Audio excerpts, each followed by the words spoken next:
Buenos días, jóvenes, jovencitas, comunidad LGBTI, ¿cómo están? Un saludo para todos. En el presente video pretendo analizar críticamente el papel de la escuela en la actualidad. La escuela se ufana de promover el pensamiento crítico en los estudiantes, incluso en los docentes. Sin embargo, vamos a analizar esta situación desde diversos pensadores. Por un lado, tenemos, por ejemplo, que todas las personas somos totalmente diferentes, con sueños diferentes, metas diferentes, formas de pensar completamente distintas. Sin embargo, Foucault, por ejemplo, plantea que la escuela es un instrumento que sirve simplemente para homogenizarnos a todos. Nos ponen en filas, nos ponen con el mismo uniforme, todos tenemos que aprender los mismos conocimientos, tener la misma información, los mismos valores, totalmente contrario con lo que estaba mencionando, totalmente contrario con algo que es evidente y es la diferencia. ¿Aún se mantiene esto? Creo que en efecto es así. Las escuelas continúan aún organizándonos en filas, aún con uniformes. En algunas incluso se plantea en sus reglamentos la idea de que el peinado debe ser de determinada manera, de que no se pueden utilizar accesorios como piercing, no se pueden tener tatuajes, no se pueden poner las niñas ciertos elementos en sus cabellos. Es decir, una cuestión bastante rígida para homogenizarnos y tenernos a todos exactamente igual, idénticos, que no haya diferencia. Por otro lado, si analizamos también esa diferencia, cada uno necesitaría conocimientos diferentes, porque algunos, debido a sus tradiciones o a sus sueños, pues necesitan aprender cosas distintas. Según Paulo Freire, por ejemplo, un gran pedagogo del siglo XX, esos conocimientos deben partir de lo que el chico conoce y de lo que necesita. Sin embargo, ¿eso realmente es así? ¿Qué tantas de las cosas aprendidas en la escuela surgieron de nuestro interés? Después de tantos años, por ejemplo, de biología y de química, ¿conocemos realmente cómo funcionan nuestros órganos? ¿Cómo funciona nuestro cerebro? ¿Cómo funciona nuestro sistema nervioso? A pesar de que muchos de esos temas fueron abordados en un currículo, en un tablero, con unas guías y demás, tal vez no surgieron del interés de nosotros y muchas de esas cosas se van olvidando, se van dejando atrás. Por ejemplo, un pensador como Enrique Dussel plantea que nosotros muchas veces sabemos más de la historia europea que de la historia propia, que nuestra historia, la historia latinoamericana.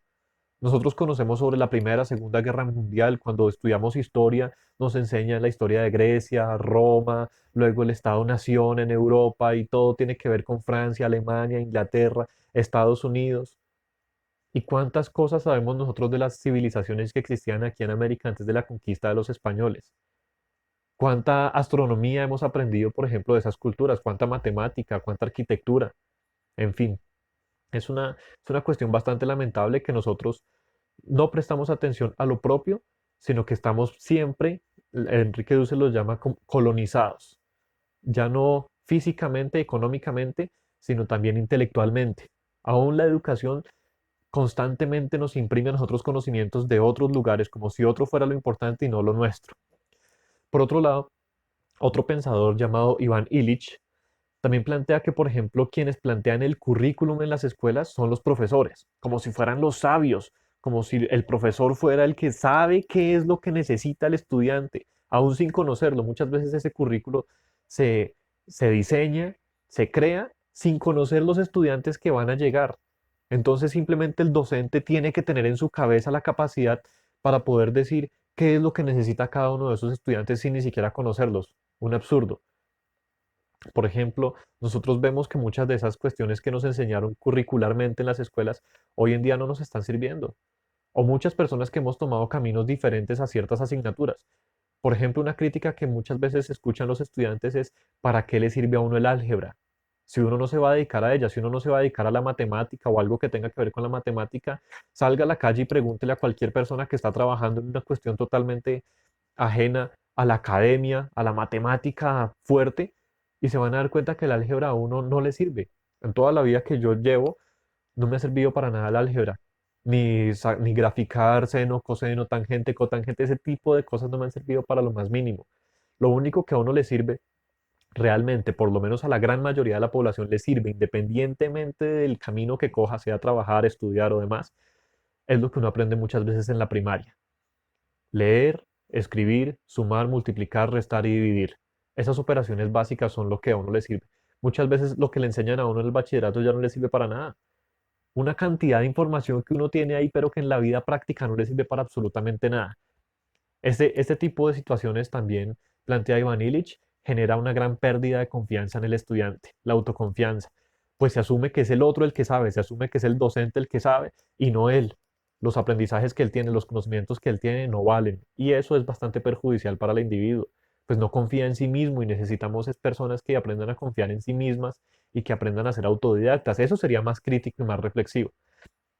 Sin embargo, desde la escuela se defiende mucho que los docentes, o mejor dicho, la escuela plantea esos currículos y eso es lo que se enseña, porque es que la universidad, para poder acceder a la universidad, hay un examen y en ese examen se requieren todos esos conocimientos inútiles.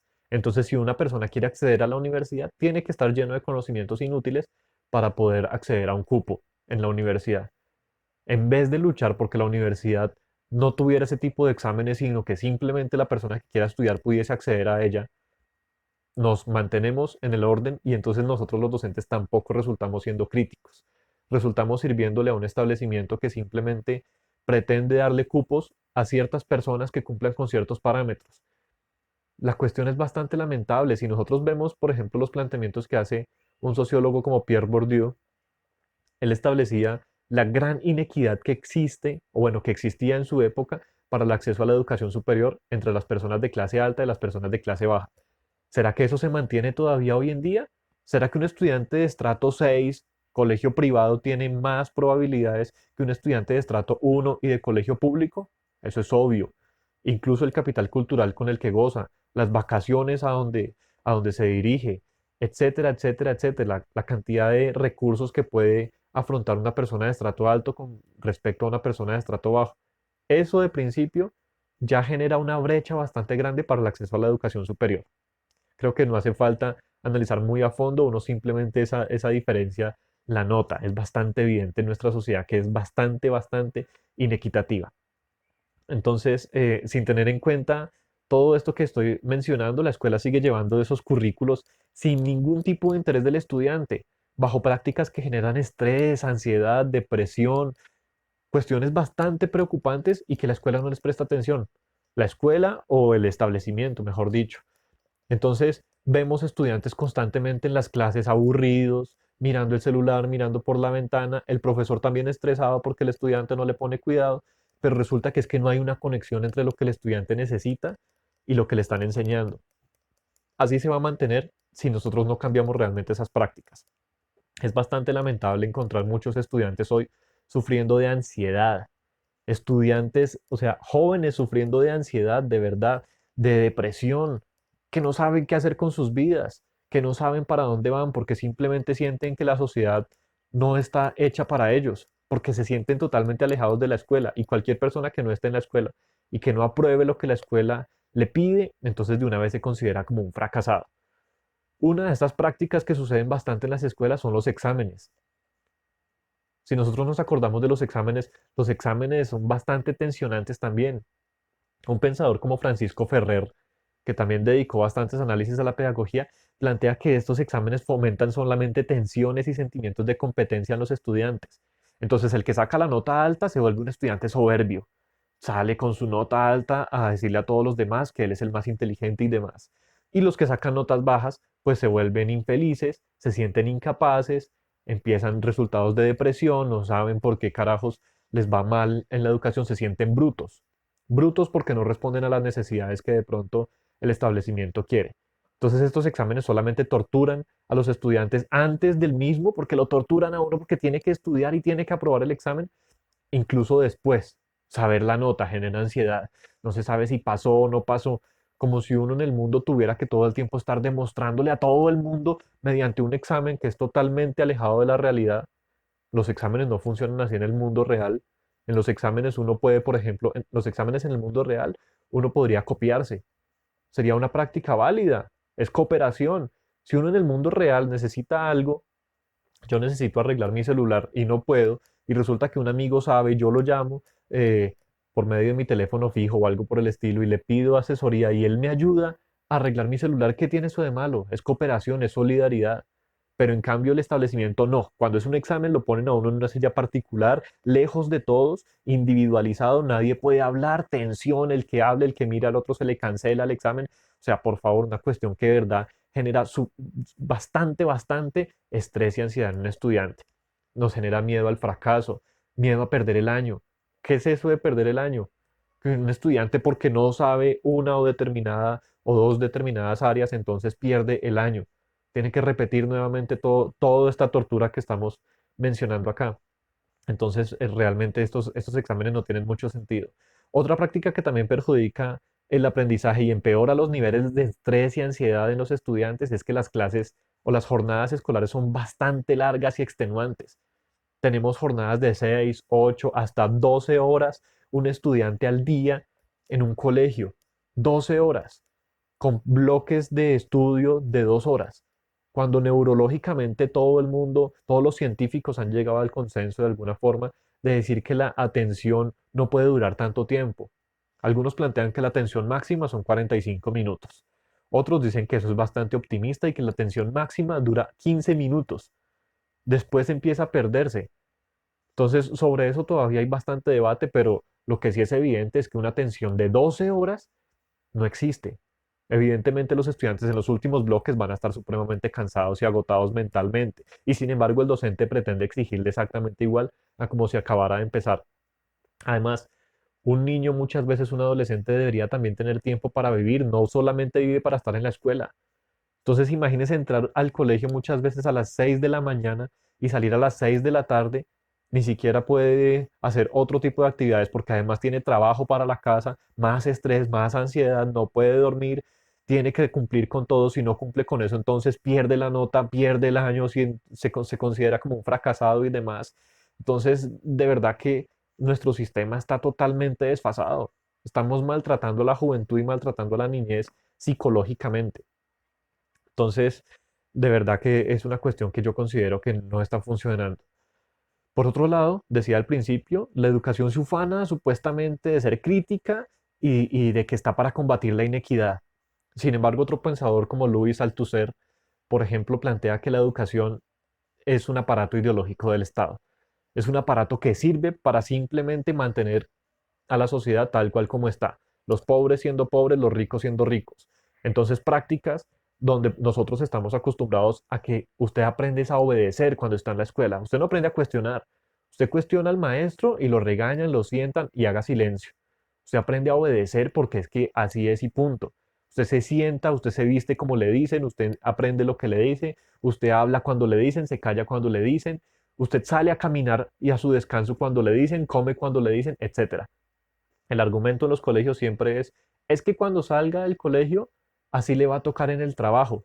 Exacto, si el trabajo es de obrero. Si el trabajo es, por ejemplo, irse a ser obrero en un banco. En un banco uno tiene un horario establecido, una regla para vestirse también establecida, incluso para peinarse, un lenguaje, un horario para comer, etcétera. Si usted va a ser obrero, claro, el colegio lo está adecuando a usted para ser obrero. Pero entonces mire lo que está pasando. Realmente el colegio no está educando a la persona para que vaya más allá. ¿Acaso un arquitecto tiene que vestirse de determinada manera también?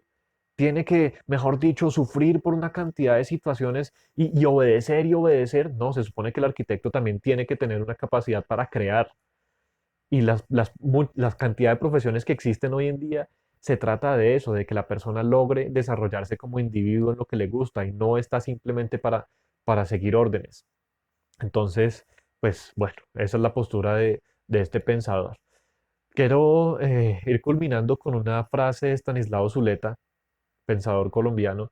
Dice, el bachillerato es la cosa más vaga, confusa y profusa de la educación colombiana.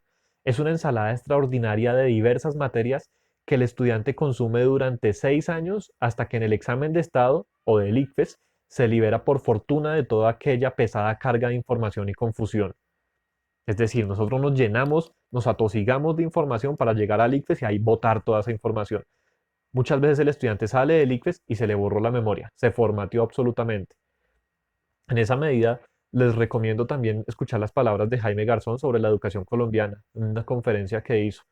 Es muy interesante también la postura que tiene, donde plantea que nosotros aprendemos información pero no nos educan, por ejemplo, para la convivencia ciudadana, no nos educan para entender la política, y entonces terminamos haciéndole alabanzas y venias al político cuando debería ser al contrario, cuando es nuestro empleado, es el empleado público, es un servidor público. En fin, esta es una pequeña aproximación a las críticas que han hecho algunos pensadores a la escuela y que considero que aún mantienen bastante vigencia y bastante actualidad. Si usted está de acuerdo con esta crítica, yo lo invito a que sea coherente. Si usted es un estudiante, relájese. Esa cuestión del colegio como una cuestión tensionante, perder el año y demás, eso es un teatro social, por lo menos como está siendo llevada a cabo en la actualidad. Y luche por lo que usted quiere. Si es ir a la universidad, tenga en cuenta que tiene que aprender de forma autodidacta. Tenga en cuenta que ni siquiera esos currículos que se están inventando en los colegios son suficientes para lograr vencer a un estudiante de estrato alto, para poder ingresar a la universidad. Entonces tiene que aprender de forma autodidacta. Si no quiere ir a la universidad, busque algo útil con qué trabajar, algo útil que aprender, con lo que usted pueda trabajar mientras pasa el colegio. Yo sé, el cartón es obligatorio para trabajar.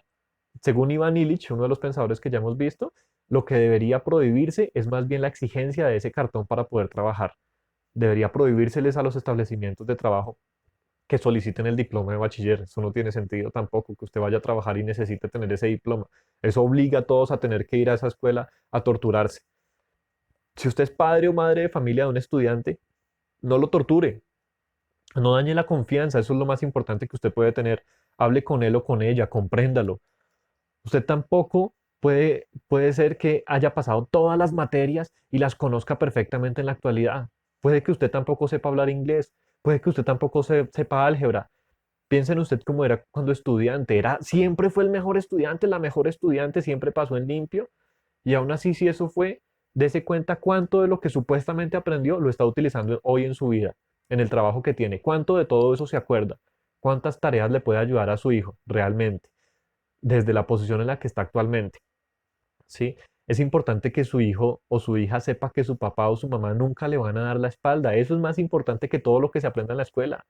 Es más importante que su hijo sepa que si pierde y que si fracasa, papá o mamá van a estar ahí para acompañarlo. Eso es más importante, eso de enseñarle que la vida es dura y que no sé qué solamente nos genera a nosotros un sentimiento de egoísmo y un sentimiento de rabia con el mundo y entonces individualismo. No, no más eso.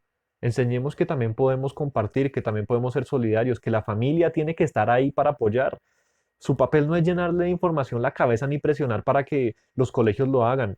Su papel como padre o madre es proteger a su hijo y brindarle amor y confianza. Créame que así va a lograr mejores cosas, se lo aseguro totalmente.